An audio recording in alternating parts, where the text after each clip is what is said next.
كيبور ملتي ميديا برودكشن.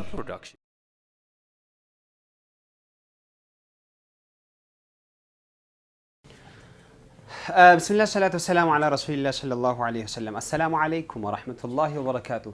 كوجمتوتا هردفتوتا كيبور ملتي ميديا برودكشن بكم جرتان التجال لافنجين ربي سن الرهاجرات سنين جتا الرمالي فولجين لا تا ببريد دني جرتان الدوا جا ما سيتبيتا الحمد لله رب العالمين الصلاة والسلام على رسول الله صلى الله عليه وسلم توكو غلطاف الحمد لله رب العالمين إني براونا كنتي ببريني أسجلوجا وانو بري تجرامي وانو بري تجرا كنافوجا وانو بري تسنيف حالة بريد على نسيت أرقمني وجيلي كيبورو لما فا بانو داف جتشورا بقولنا لما فا كيبور الله بانو داف ست أرقمني إن شاء الله تعالى ما أكنا هن إيجل لوكا إيه بقولنا لما فا كيبورو جاجتومو كيبور كان جرى مي أكنان متي هو جن سمتها ساق أبا أكسم مهون ديشتوتا كنين تجرا وام بايرك هالين جوته هدو كيس دربي بقولنا تكفى أسات أموري لما فايسا إيجالي بقولنا تكفى ما إلا تكنجلو بودا تديبنا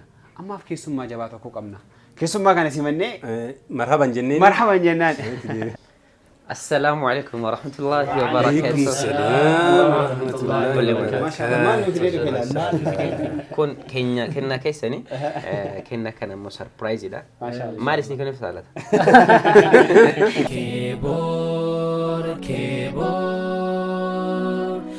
كون كيبور مالتي ميديا ده إفاجة قوتي هدوتي إتيس قد فاقاتي إجارمي هيو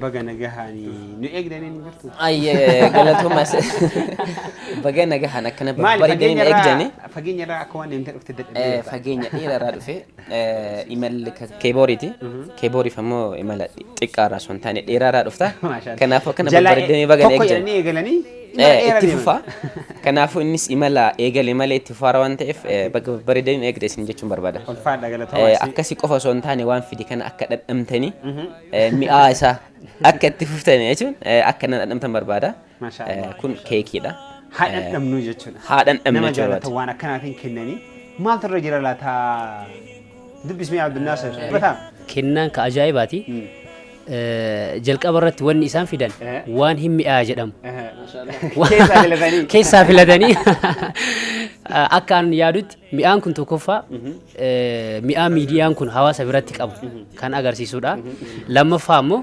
إسينو يومن نمان كن أمة مياد على جشوا أجر سيسا كيبور ملتي ميديان إيمال أساتو كوفا سجن تاب بريد أنا جيت أموري بقولنا أساتو كوفا بقولنا لما فهمتوا إيمالك يأجلوا جرا مئات دما إيجلا وانجلو دا كنا في وانا مجايب جلك أبرت لوجو كيبوري كوا لوجو كيبوري سأجايبا إسو مجد كما ميديا كيسة ترجتنسن لما فا كيبور ملتي ميديا جدا أشياء مو إبسا داندي لوجا يدا بقولنا لما فايدا وانا جايباتي بريفم نزاتو جينغون أكنت تقول أكن إيرتاي هوني وان هدو كبا جينغون كل مالي دبيكتا بودا الدنيا ني جينغون أمتي الدنيا غوتو كل ريفاتش وان ديمو إيسا إبسا كان في غا دنغانا ما نما دنغانا ما في دي غا أكم غوان نبيتا نما دنغانا ما في دي دنغا إسا أسونياتين درا كانوا في دندم سيسا يسمى دندم سيسا أيان أمانو كينا دندم سيف نجرا بعرف تنين نجرا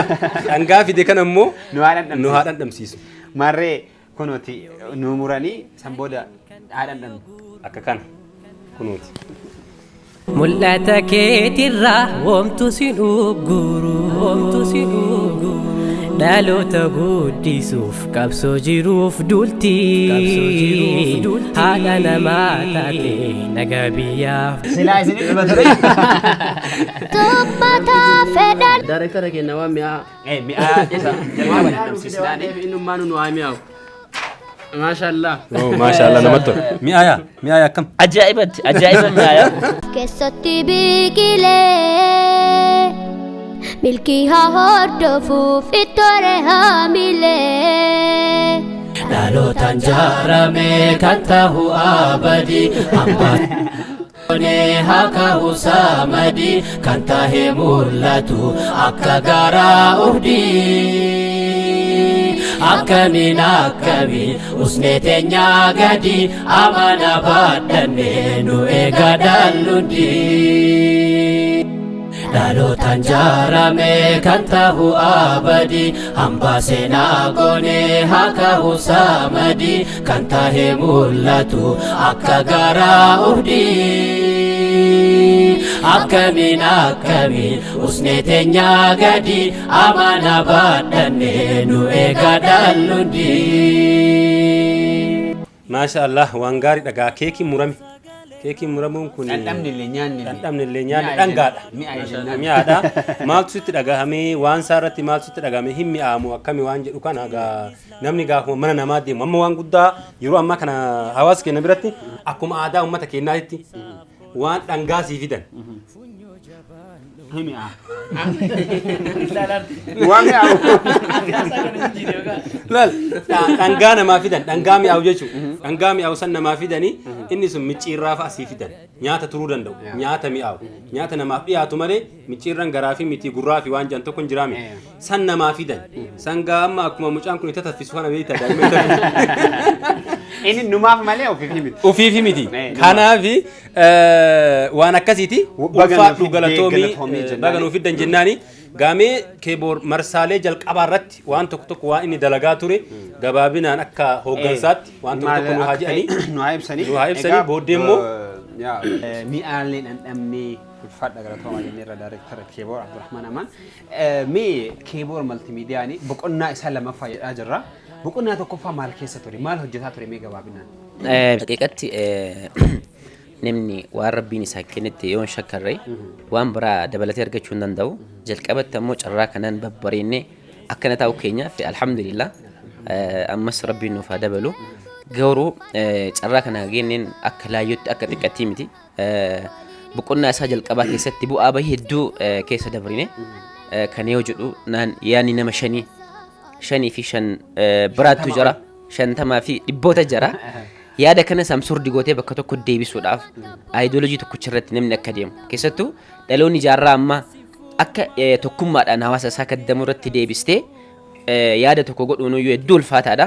Jalqabatti alhamdulillah bakka tokkotti yaadaan tokko taanee hawaasa keenya kaddamuudhaaf akkana barinee argamuun jalqabatti ni'maadha alhamdulillah jechuun barbaada. Inni biraa immoo keeboor jechuun har'a osoo hin taane boruuf hojjeta. Duniyaa qofaaf osoo hin taane aakhiraadhaaf hojjeta. Boqonnaa dabre keessatti sagantaawwan hedduu hojjetaa turre sagantaa hawaasaa aalimman keenya haa ta'u daa'eewwan beektota nama sila ol bahee hawaasni barbaaduun hedduu baasnee mul'isaanii turre. Kanarra dabrinee ammoo alhamdulillah isinis irraa waan hedduu jettanii kanaaf carraa tokkoffaa bifa kanaan dabarsine. Carraa tokkoffaa kanaan goolabneedha. Waan guddaadha kaa isaanis ni jedhanii mee Abdulnaasir achumaan haa dabarru waa'ee aartii irratti keeboor maltiimiidiyaan xiyyeeffatee hojjetaa ture maal fa'aa hojjetaa ture mee? Jalqaba irratti daayirektarri keenya hedduu haa galatoomanii waan mi'aa nuuf qabatanii dhufanii mi'aa isaaniin jenna haa ulfaatanii taasisuudhaan itti aansuudhaan nashiidaa keeboorii nu jedhime keebooriin qabanni faaruu sirriitti malee hayyee keeboor ibsaa garaa dhugaa barsiisuudha kaayyoon heddis gadfagaatee ijaaramee hayyuun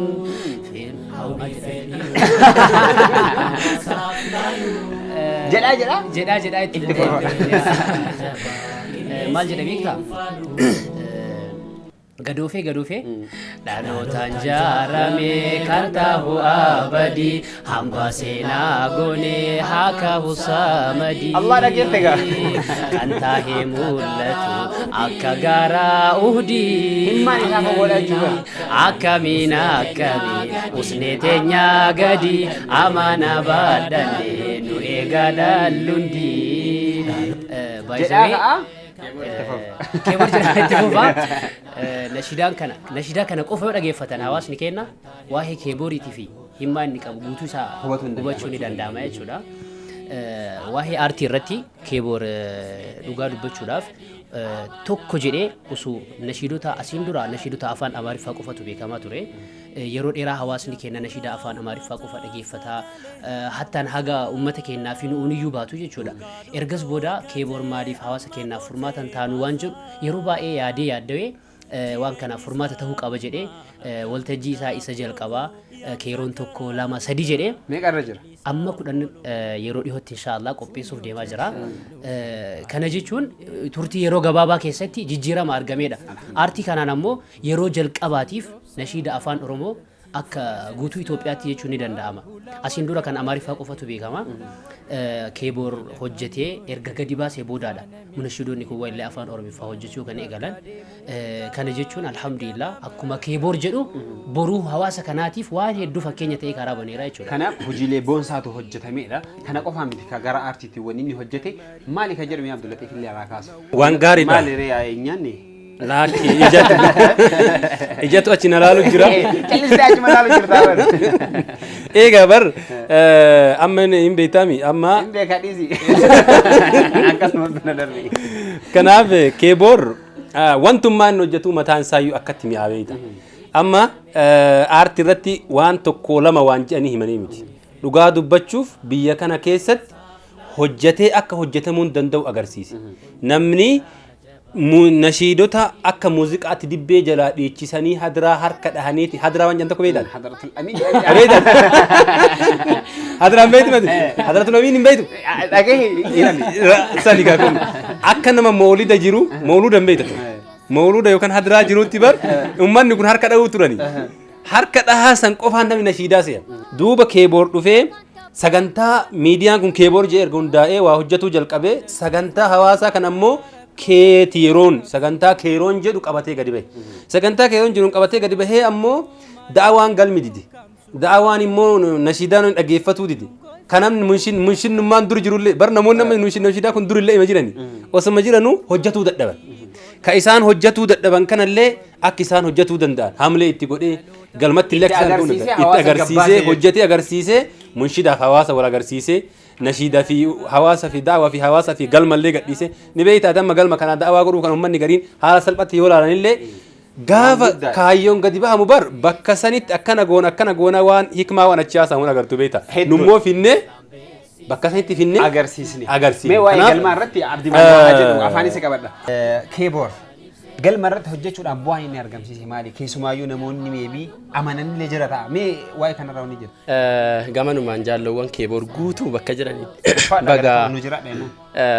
Baga boqonnaa lammaffaa keeboor maltiimiidiyaatiin isin gahe boqonnaa jalqabaa keessatti warri nu jajjabeessaa ture sagantoota nuti asii achi qopheessine keessummoota nu waamnu kana irratti warri miseensa ta'ee nu argamaa ture hamilee nu ture jabaadhaa sagantaan keessan nu toleera bakka isin qopheessan guutuutti isin faanaa duukaa isin hordofnaa isin jajjabeessina warri nu jedhaa ture jaalawwan keebooriiti kanaaf isaaniin galatoomaa ulfaadhaa jechuun ni barbaada ittaansuudhaan bu'aan galmaa kan inni buuse bu'aan galmarraa inni argate yookaan argamsiise yoo jiraate wallaahi sagantoota keenya irratti adda dureedhaan qaamni argamu ijoollee mana karambullaa shiishaa joottooni mana bunaa garaagaraa kan gama shamaraatiin illee ijoolleen ijaaramte sagantaa akkanaatu jira sagantaan aartiin akkana hin dandeenyeetu achi dhufee nageenya hordofe achi buusee mana karambullaa shiishaa caatii kana baasee keeboor galma fidee galmarraa sagantaa mataa isaa ka of danda'e teessuma milkii kee jedhu magriibaa bishaayii jidduu yookaan asraa haga magriibaa jidduutti masjiida deebise namoota sanniin dura eessaa baasee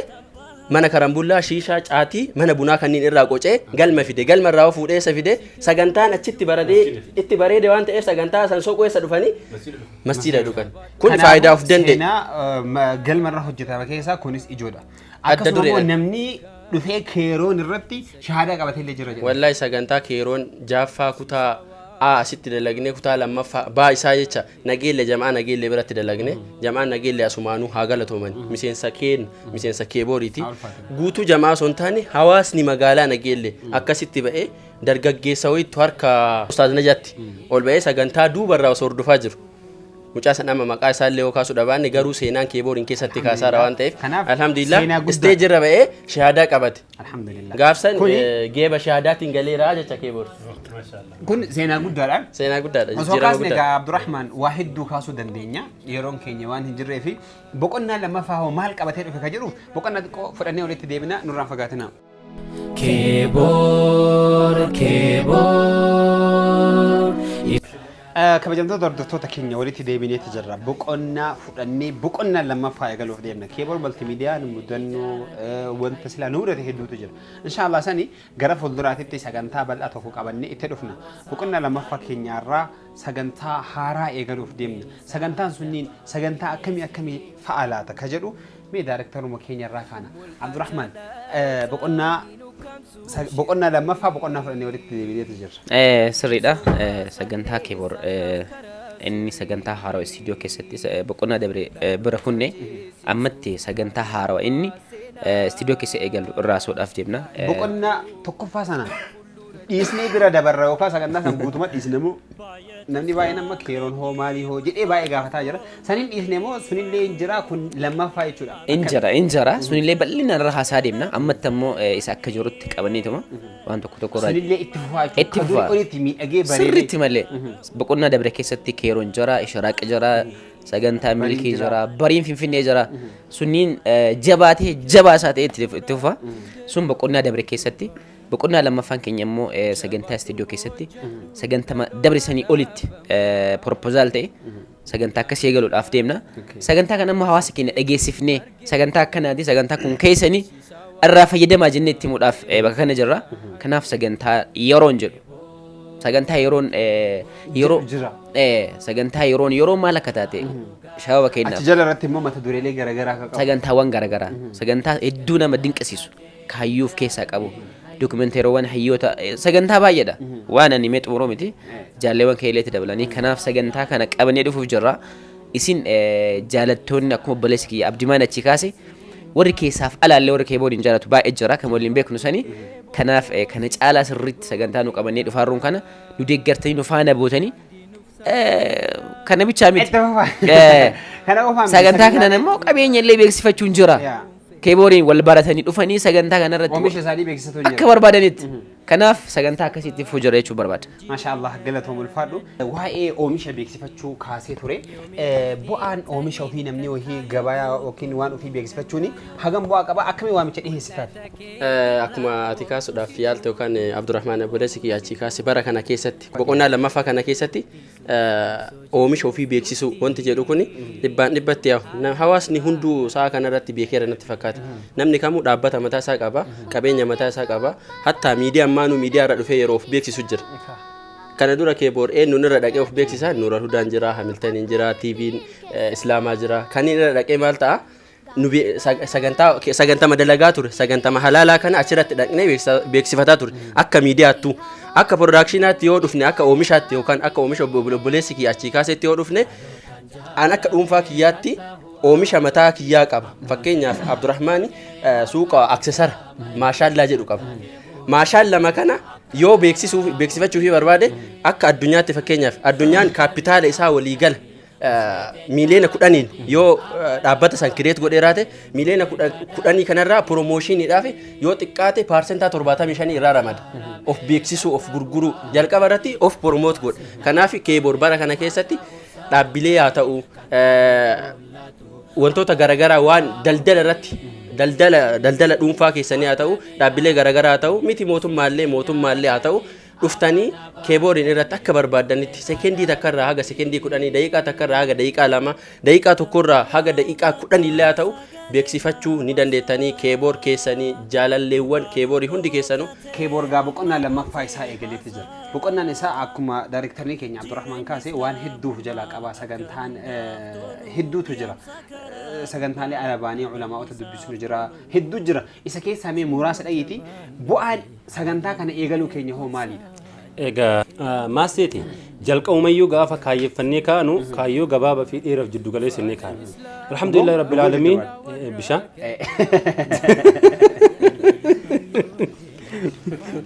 Adaraa keessamee bishaanuma kana hundumaa gara isaa kaayame. Nagaa roota neseetama. An bar jallifatuma kaate waan miti. Sagantaalee babbareedaa mimmiidhagaa armaan dura dabarsee hawaasan alarratti wal argaa ture baay'inaan. Baay'ee amma kana dura hawaasa dhuunfaan baay'ee dubbisnee hin beeknu. Jechuun muraasuma dubbifne malee akka waliigalaatitti haa dubbisnu malee dhuunfaadhaan ammoo nama as finnee yookaan bira deemnee gad buunee hin hubachiifne waan isaan hin hubateen illee waan jiruuf waan baay'ee hawaasa bira hin geenye. Boqonnaa itti aanu kan ammoo daran ustaadota keenya daa'ii keenya namoota keenya ka dureeyyii keenya akkasuma immoo namoota keenya ka seenaa qaban bakka rakkoo ummataa bakka ijaarsa masjidaa bakka madrasaa bakka hawaasni keenya rakkoo biraa qabutti bakka hawaasni keenya walumaa gala itti nu barbaadu fi bakka isaan ittuu nu barbaaduuf hin yaadatin hundatti hawaasa jala deemuudhaaf karoorfannee boqonnaa lammaffaa kana jennee asii jalqabaa jiru. Ammaas hawaasa keenya kana yoo isaan wal agarru amma kaleessa galmaa fi eddeeddee wal waamaa turreemi amma tokkoo namaatiin immoo waan achittuu hubatan san fudhatamni ummata biratti miidiyaan kun argate guddaa ture. Har'a immoo uummanni abdatee waa hunda godhee osoo nutiyyuu waan nuti silaa gochuu qabnu osoo nuti hin godhin akkana osoo nuu gootanii bara akkas osoo nuu gootan jedhanii gaafii nutti heddummeessan. Nullee samara dhaabannee boqonnaa lammaffaa bifa haaraan jalqabuudhaaf kaane.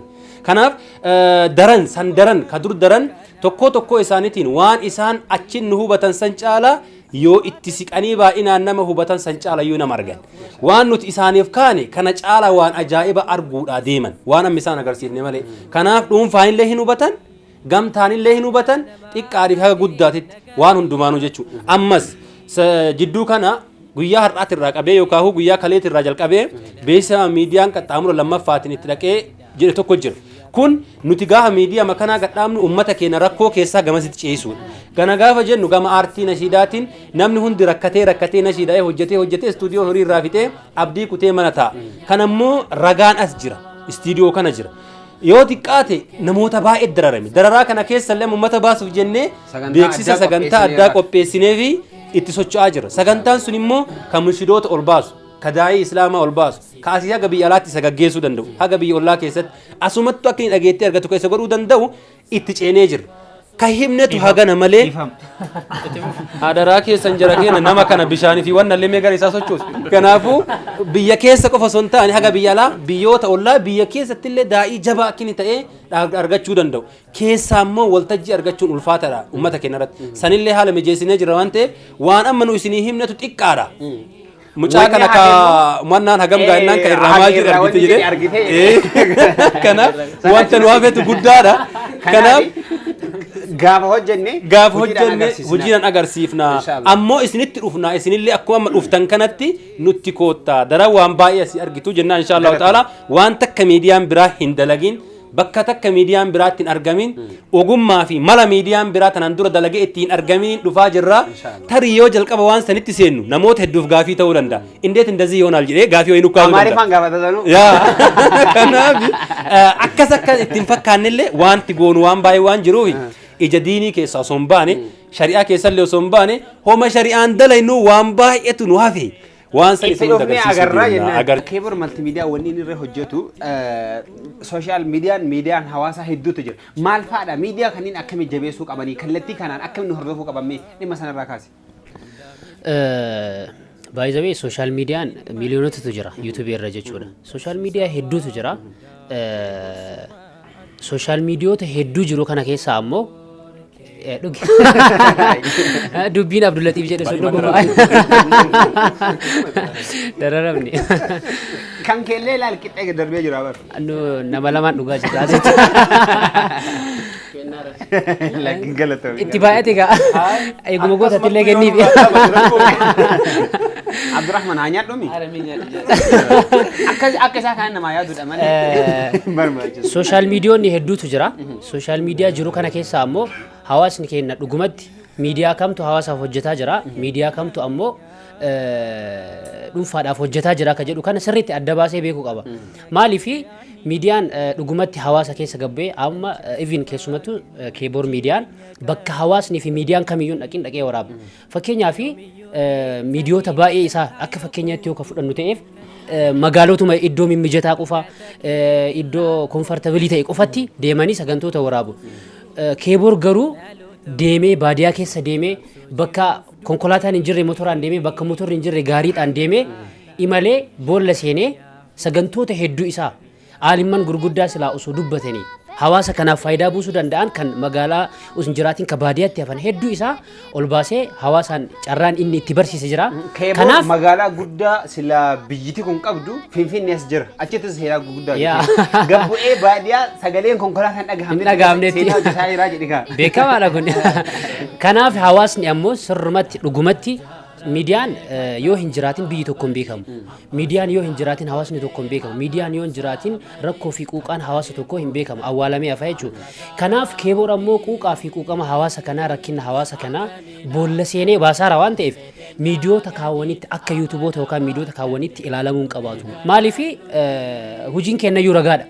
Hojiin kennayyuu ragaadha. Namni amma afaaniin uffaarsuu sun taane gaafa keessa seenee gallaalee hojiiyyuu arguu danda'a. Gaafa san dhugaa dubbataa artanii jedhu qabaa jechuudha.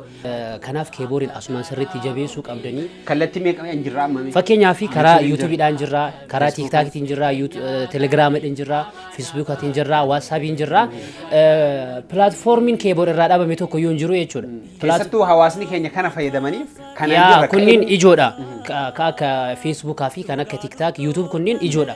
Gadi fageenya irratti hojjetamaa jira. Telegiraam illee warroonni oduu yeroo baay'ee hordoftan keeboor madda maddu qulqulluu gabaabaa akka silaan barbaannetti achirraa arganna. Nama tokkotu dhiyeenya kana maal naan jedhe an ganama yoo hirribaa ka'u jalqaba wanni an laalu jedhe oduu haaraa yeroo oduu ammee wanni an laalu tokkoffaa miidiyaa keeboorii seenee ilaala lammaffaa ammoo miidiyaa wayii maqaanatti himee asirratti kaasuun barbaadu. Akkas naan jedhu maal jechuu barbaadeeti hawaasni keenya madda oduullee godhatee keebooriin yeroo inni irraa fayyadamaa jiru jira. Kanaaf sooshaal miidiyaa kana hundayyuu jabeeffadhaa waan keessanii akka salphatti ilaalina jechuu barbaada. Akkas kanaaf namni tokko akka dhuunfaatitti tiktaaka banatuu danda'a, yuutuuba banatuu danda'a, feesbuuka banatee maargii irratti maxxansuu danda'a. Garuu kun akkasii miti. Ba'ee rakkoo hawaasaa, ba'ee bal'ina hawaasni keessa jiru ibsa, ba'ee biyya takka ibsuuf jira. Malee suuraa nama dhuunfaa poostii gochuuf yookaan namni dhuunfaa uma barbaade haasa'uuf miti. Ulamaa'ii dhaabbatee ulamaa'ii bira dhaabbataa jira. Ulamaa'ii waliin dhaabbataa jira waan ta'eef jecha kanaaf seenaa guddaa qaba. Kallattii kanaan nu hordofadha jettaan jirti. Keessumattuu asiin dura TV akka Nuural Hudaa, Hamiltanii, Nuur TV haga TV Islaamaatiin nu baatu miidiyaalee biyya kana jiru hedduu isaa harka caalu waliigaltee godhanii yeroo inni miidiyaa sanniin guddisee keeboon illee yeroo inni itti guddisee hojjetaa jiru ni jiraata. Ammas ammoo itti deebinee inshallah daran san caalaa bareechisnee hojjechuuf jirra. Kanaaf gara kamiinuu jirra. Boolla kamiinuu yoo seentan keebooriin hin dhabdanii nurraan fagaatina jechuu barbaada. Kanaaf boqonnaa lammaffaa kana keessatti nummaan inshallah sagantaa biraa haaraa mudannoo nu mudate waan sila nu mudate hedduu jira waan ta'e qabannee dhufnee ni haasofna. Ammaaf yoo hagana jenneen gaha xumura irratti immoo nu hundarraa bakka bu'ee daayirektarri keenya ergaan inni hawaasaaf dabarsu maali kan jedhu walumaan taa'ee dhageeffanna. Jechuun isinuyyuu wanti silaa dubbatamu qabu irraa fixanii wanti obboleessi jedhe irra dabaluu barbaadu yoo jiraate biyyi takka ka jijjiiramuu dandeettu miidiyaadhaan. Seenaan biyya takka jijjiiramuu kan dandeettu yoo miidiyaa fayyadamte. Namni nama miidiyaa qabu fakkeenyaaf warra kaabaa kan yoo fudhatte seenama nama wayii dhaqanii miidiyaadhaan yeroo hatan jira. Hataniituma miidiyaadhaan jabeessanii beeksisanii ka ofii yeroo godhatan jira. Seenaan miidiyaadhaan hin jijjiirama. Addunyaan fakkeenyaaf akka niwukularatti wanti fayyadamartu niwukulara yeroo tokko tokkoon dhoowwamaa beekte.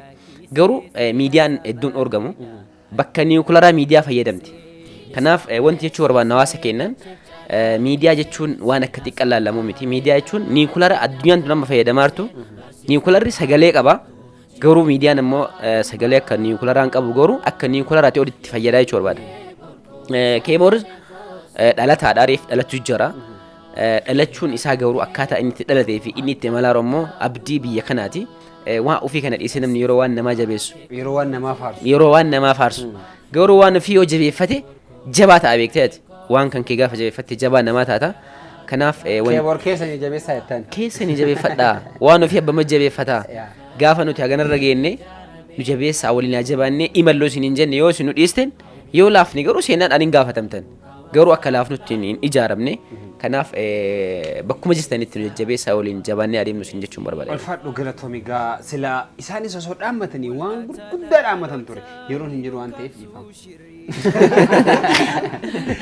Kanaaf kanumaan goolabuuf dirqabna inshallah sagantaa biraa immoo yoo rabbi fedhee qabannee nummaan jechuudha waan nu mudate akkuma jalqaba kaasisan itti deemnu ta'a akka kabajamtoota hordoftoota keenya keeboor maltiimiidiyaa piroodakshin boqonnaa tokkoffaa isaa galmoota sagantaa alaa irratti dabarsee turee jira. Amma immoo alhamdulillah boqonnaa lammaffaa jedhee kunoo istiidiyoo keessatti bahee nama dhuunfaadhaan hawaasa dubbisuudhaaf isinuma dhufee dubbisuuf keessattuu dubbisuudhaaf haal duree isaa hunda xumuree hojii eegalee jira waan ta'eef inshaallah yaadaan akkasuma immoo waan qabdaniin nu jajjabeessaa koomentii barreessaa nu jajjabeessaa waan sila yuutuubii keenya feesbuuka akkasuma tiktaakaan telegiraama irratti nu hordofan dhaamsa keenya namoonni oomisha keessan beeksifachuu barbaadan lakkoofsa bilbilaa as jala jiru kanaan bilbilaa nu dubbisaa oomisha keessanis beeksifadhaa isiniin jenna keeboor اتفاقا ما جانيش isinis karoorsa keeboor karooraan itti fufa. يا إسديس كارورسا نفتي فايناني قالتهما